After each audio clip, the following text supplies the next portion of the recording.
Yeah, try it, yeah. Try screen share.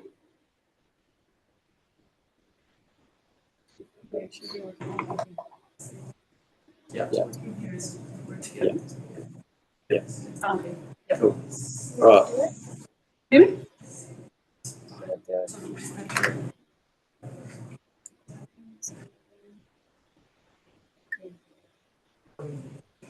All right. All right. Do I need? Because I think you got 2 microphones going. That's what that. Does this capture the mic?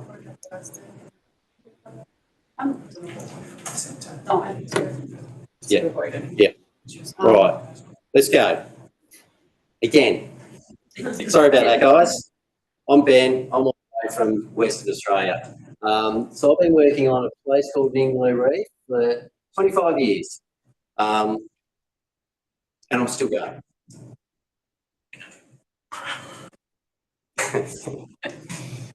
Byongi, Melangi, Ngara and Yinikudara people have been there for at least 65,000 years, if not longer, which is quite amazing when you think about it. I think, what's the, there's a lost city here. It's like 2,000 years old. This place, 65,000 years. So there's locations that are sacred sites scattered throughout the landscape that are just as important to them culturally as the lost city, for example. And it's got the longest record of marine resource use on Earth. So just to give a little bit more context around Ningaloo, you need to actually understand the evolution of Australia's biogeography and what's driven those changes. So Australia's got it's gone from having a very high cover of forest when it was part of Gondwana, all the way through to now where we've got a massive arid zone in the middle, relic forest and of Gondwana heritage around the edges.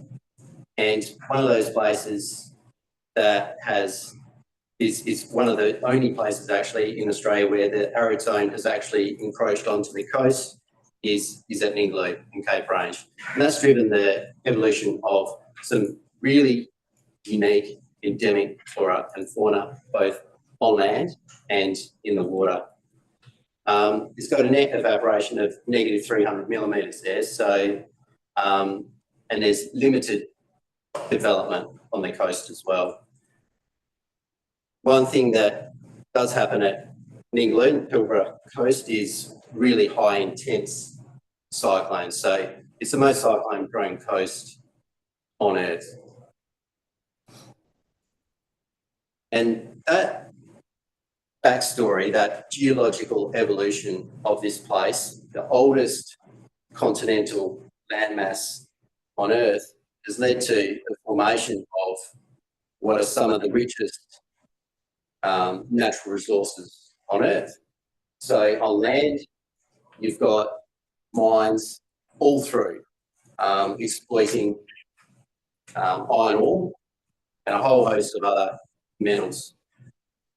In the ocean, you've got these massive fossil fuel deposits that have formed. Because it's been so stable, you've got literally millions and millions and millions and millions of years of fine marine snow falling onto the continental shelf. And it's 15 kilometres deep and it's full of fossil gas. My point being, when you're trying to achieve conservation outcomes with what is the richest marine province on Earth, There's more natural gas and iron ore exported out of here than pretty much anywhere. You're sort of facing the biggest sort of extremes in challenges. That's the active gas reserves that are being exploited through the Pilbara. And that's Ningaloo. So you can jump in off the beach and you're straight into coral reefs because there's very little in the way of rain.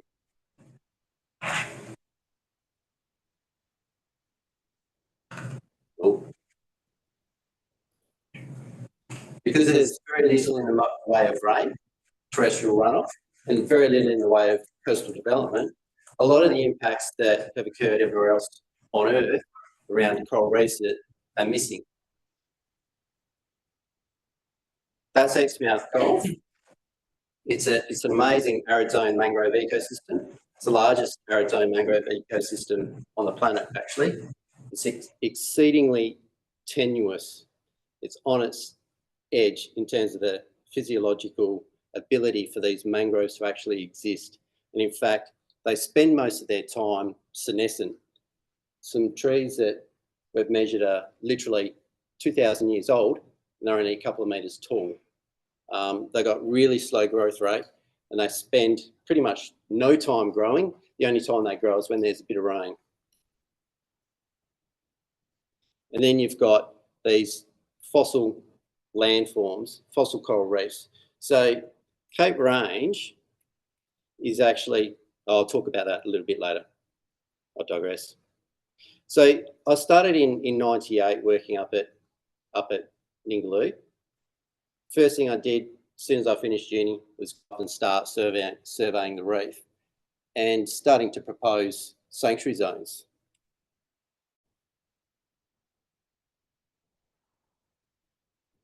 Then a little bit later, there was this major resort that was proposed. So marina resort development that was proposed for the guts of Ningaloo. And it would have introduced a whole heap of local impacts and a whole heap of coastal development, which I didn't want to see. So I went up and started surveying again, wrote up a report, submitted it to the government, and got that marina rejected. And in doing so, it actually provided the impetus to the government to protect more of the reef. So in 2005, it went from 5% to 34% in sanctuaries. And then it even catalysed the creation of a World Heritage Area. So we used this inappropriate coastal development and the exposure that it gave this place for the first time to our advantage, got it knocked on the head and got really incredible protection in place for Ningaloo. I was sort of talking a little bit about Cape Range, and that's the promontory that runs up this place. So as a World Heritage sort of value, Cape Range is amazing. It's incredible. It's the only actively uplifting part of continental Western Australia. And so it's coming up out of the ocean. And as sea level has come and gone, it's left this trace of fossil coral reefs, which is really amazing. So you can go back in time and you can actually study the evolution and the response of coral reefs to climate change.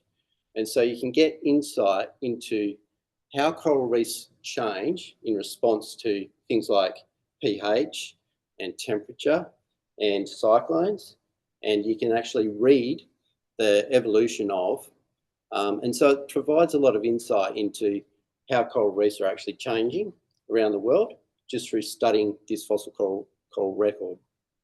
The other amazing thing about this place is that it was covered in forest. That forest has died off and the limestone has been dissolved, eaten away underneath.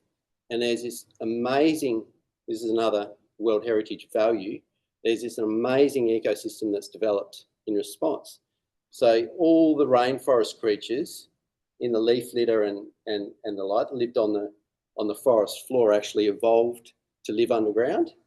And so you've got a really high endemic subterranean stygofauna living in underneath that range as well.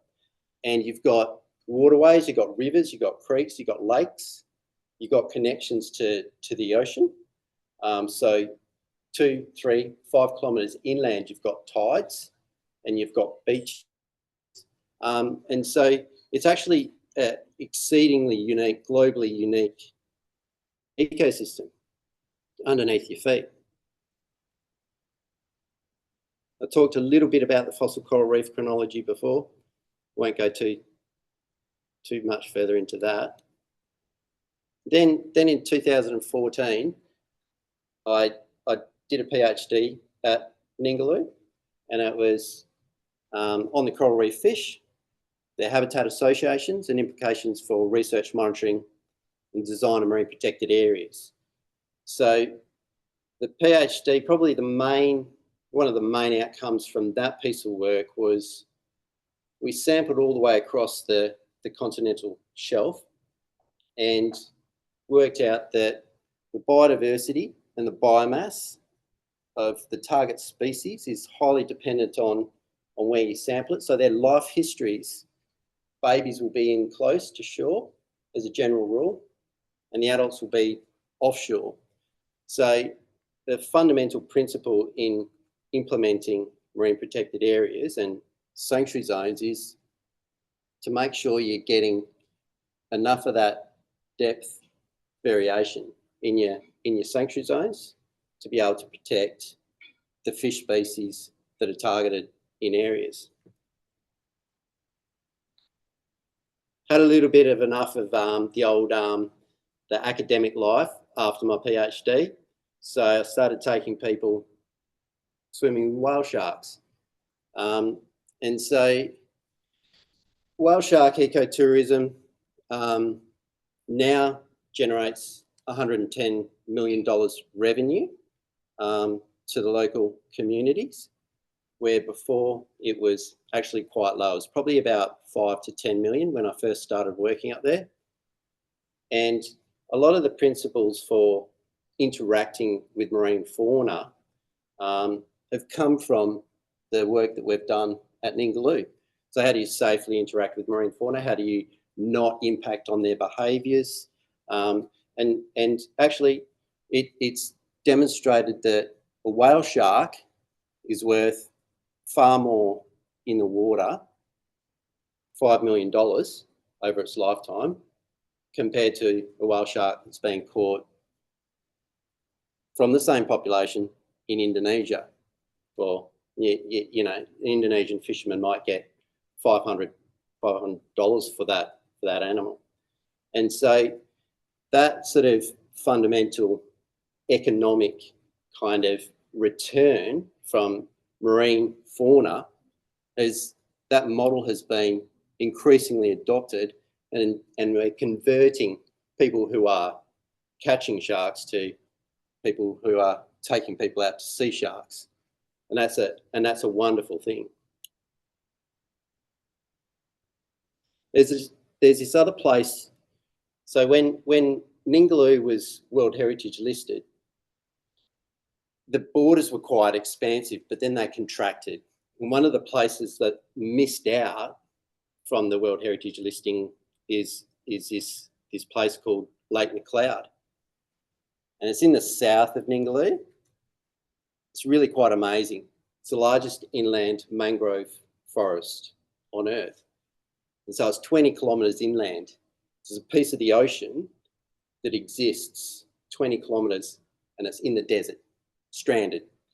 So there was a last interglacial sea level came up, mangroves all settled there, and then the ocean receded, and these lagoons are fed by these tidal soaks that that run out through the karst limestone system. So they're connected to the ocean under 20 kilometres of earth. We got things like algae, seagrasses, fish, all the rest of it, all living there in the desert quite happily. And it's also one of the most amazing seabird, shorebird, migratory bird magnets. So you've got a lot of endangered seabirds, shorebirds actually migrating in and feeding on these massive algal mats that are fed by these soaks. And there's some of the fish. So it is actually a unique place, and we're chasing that World Heritage listing and also Ramsar listing for that site. The entire site's owned by a salt mine. So they've already started sort of filling in some of these lagoon features, and they're actually mining salt. But the majority of the Lake McLeod's actually so far escaped that development. It's about 60 kilometres long, that lake. So coming a little bit more into present day, 2018, relatively present day. Another place that escaped World Heritage listing was Exmouth Gulf. So what do? You've got to get in there, and you've got to actually try and turn that around and actually get it listed. So in 2018, I wrote a report that reviewed the environmental values of Exmouth Gulf. Quite amazing. It's got amazing invertebrate biodiversity. It's highly productive. It's an arid zone ecosystem. There's no terrestrial input of nutrients, and yet you've got one of the most prolific prawn fishery in Western Australia. And it's all due to these really highly unique, productive primary producers in this that have adapted to an arid zone ecosystem and are pumping out nutrients into the Gulf. It's got a lot of juvenile fish that grow up in the Gulf and then migrate out. Heaps of, what you'd call, seahorses, pipefishes, cryptic animals living in there. Things like sawfish, which are critically endangered. All the wedge fishes, got an amazing diversity of sharks, manta rays, sea snakes. It's actually, I think it's actually got more sea snakes here than anywhere else on Earth. So there's 15 species of sea snake. We've started seeing hawksbill turtles nesting on the beaches over the last, say, 5 years, where before there was none. It's part of the largest population of dugongs left on Earth, is this northwestern area where we've got all of this development. There's 22,000 dugongs left. Quite a few of them inhabit Exmouth Gulf. And so it's exceedingly important for the conservation of that species. It's got an amazing, it's an important marine mammal area, so an amazing marine mammal fauna. One of the best conservation success stories for marine mammals is the western population of humpback whales. They got hunted down to 300 animals. Now they're back up at 30,000. And the mums nurse their calves in Exmouth Gulf because it's so quiet and still.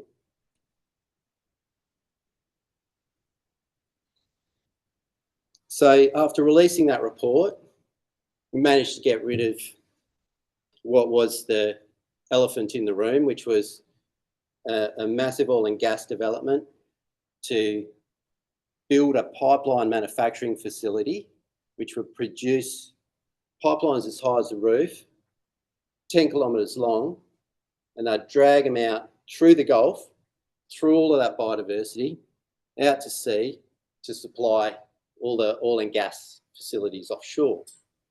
So we used the beauty and the diversity of sea creatures and highlighted that and increased the value of them through ecotourism to such a degree that we could argue that you'll do more economic damage than not if you put this in.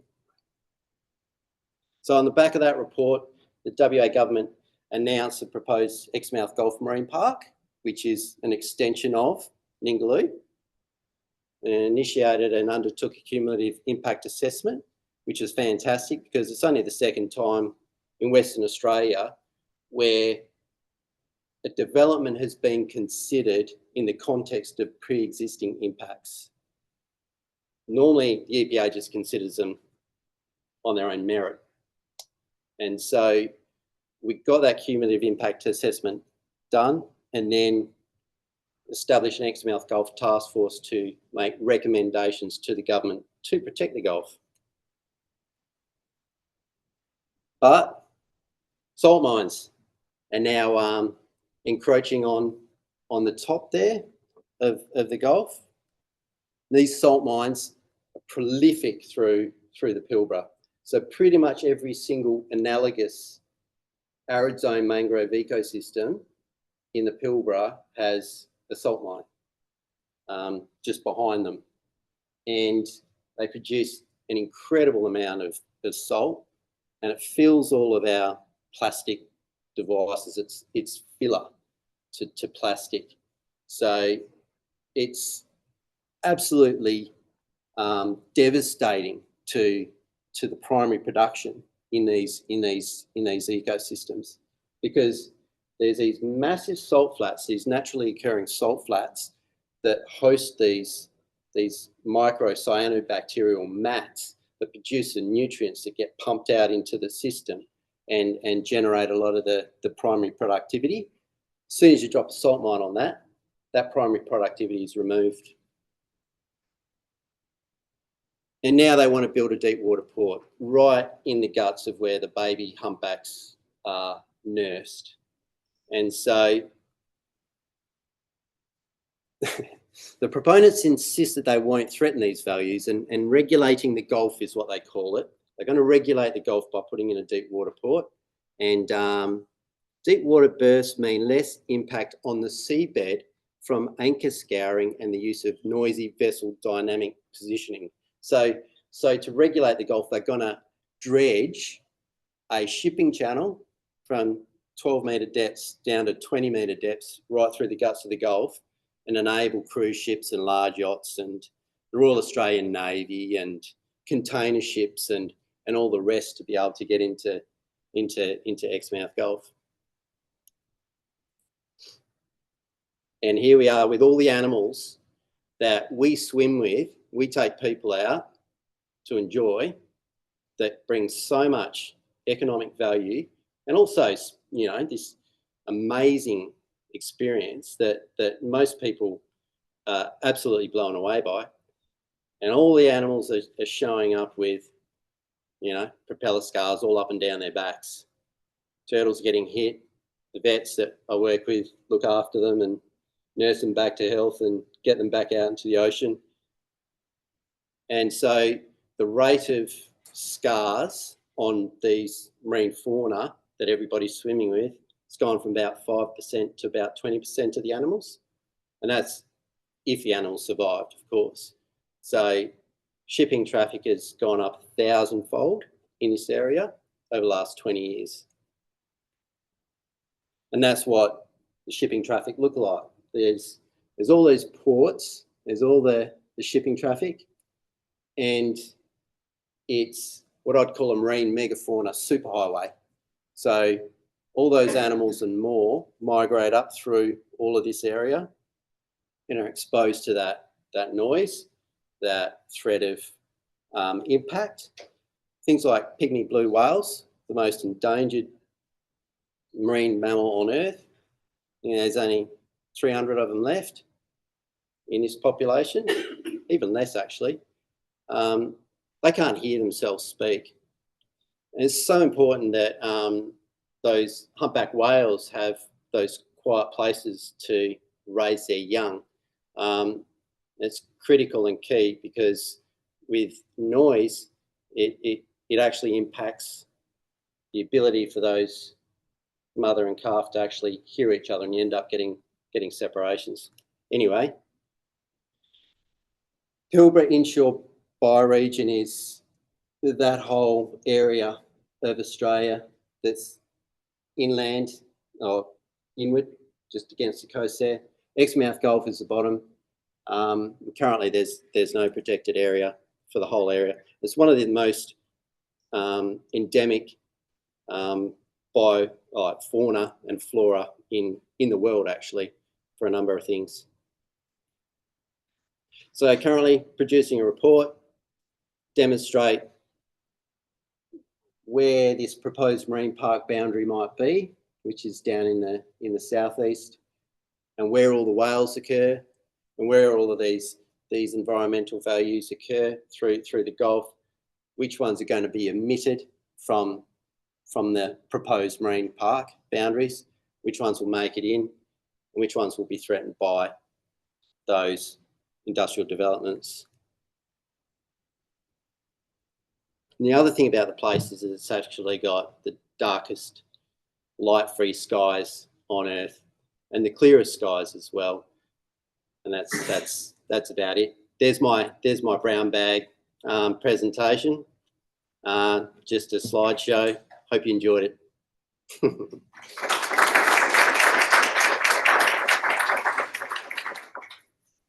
Any questions?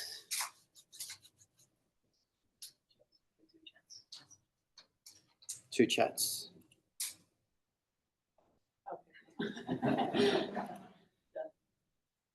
Question would be related to even if it's nature-based versus with the possibility to swim with a shark or to whale watching. I wasn't whale watching in Newfoundland this June. And one thing at one point we started discussing, because there are more and more boats doing that, and they're chasing in some way the whales.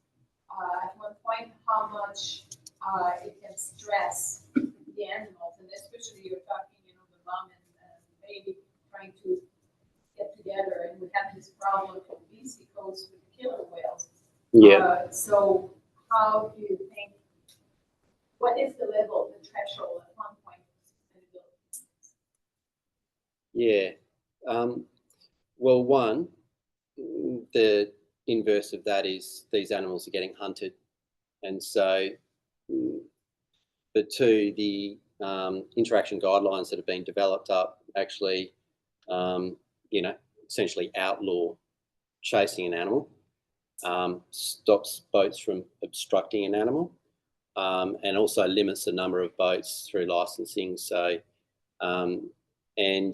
the populations are being monitored over time as well. So there's no change in the abundance of whale sharks due to those interactions. Yeah. So I'll flick you over some interaction guidelines. Yeah. Yes. It's fantastic. Such a great place. You been there? My question is actually about the cumulative impact assessment that you mentioned, which is interesting. There's not very many of those. No. Maybe that was the very first one, I don't know, but it's something that most of the conservation community and scientists have been, shall we say, commenting on for decades, actually, because the same death by 1,000 cuts actually comes from that very issue, and this is potentially a mechanism by which that can be alleviated. Maybe not alleviated, but and it's also something that is has been suggested and apparently resisted in upcoming legislation reform in Australia. I don't know how widely it's applied anywhere else in the world, but can you tell us a little bit about the circumstances that led the decision to do that, and maybe some of the policy infrastructure that enabled it to happen? Yep. So you're asking about cumulative impact assessments, the policy mechanisms that enable it to happen.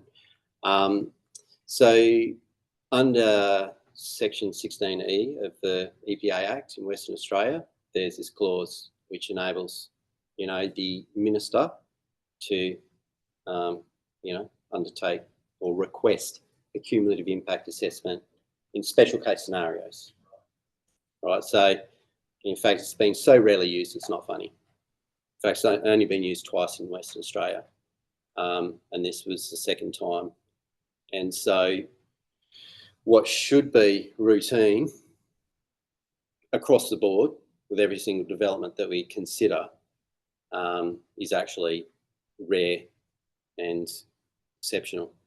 And so you get these absurd circumstances where you've got multiple developmental impacts all taking 5% or 10% of coral reef in an area like the Pilbara, and you add them all up and you've got 13 ports, and all of a sudden most of your inshore coral reefs are gone because of the local direct footprints and the impacts that occur through turbidity and noise and all the rest of it. So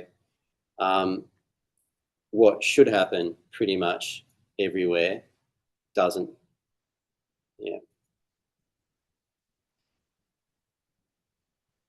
So it enabled us to consider climate change, which was great, but depressing. It enabled you to consider pre-existing loads on an environment from development, which was amazing, and essentially account for the damage that's already been done in theory.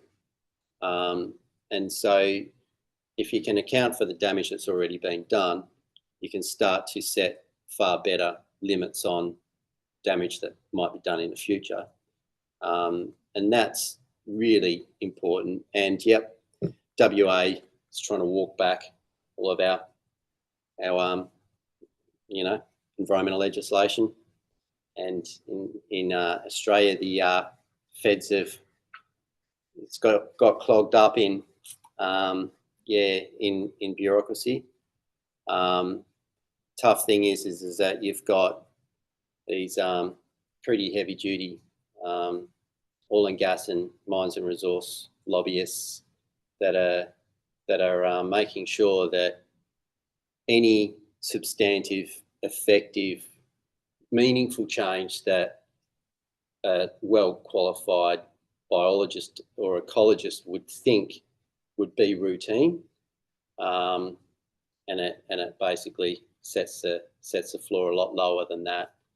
And one of the biggest problems is that those expertise that could sort of maybe challenge that are in the system and employed as environmental scientists and marine scientists to ensure that the developments are monitored and managed, which is really, at the end of the day, one of the biggest problems. I'd say most capacity in environmental science and marine science in Western Australia anyway is owned by those companies. We have about the same situation in the Bahia region of Colombia. We have northern coast of Colombia. It's a desert-like area. Very productive in terms of its waters because we have an upwelling system. Maybe one of the few we have Caribbean, the whole Caribbean. We have the largest continental platform, and from there also important coverage of marine seagrasses, seagrasses, and we have found oil and natural gas. So there's a long history of conflicts And since we're running out these resources, these oil-related resources in the continental part of the country, there's a huge pressure to develop these areas of exploration and exploitation of mainly natural gas. Surely there will be also oil. And we have also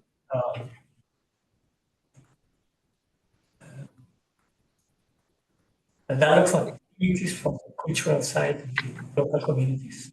So there are conflicts. We have been working with the environmental authorities to declare regional natural parks. Yeah. And that has been sort of the way of trying to keep the areas as healthy as we can. But it's interesting because there's a lot of pressure for the need of oil and gas. Yeah. And to recognize the importance of local communities, local knowledge associated with the use, the sustainable use of the ocean. Yeah. Which I believe the work that we did here at the Institute is actually to reivindicate those conditions for the community. Yeah. But it's very interesting because we're at this moment dealing with that.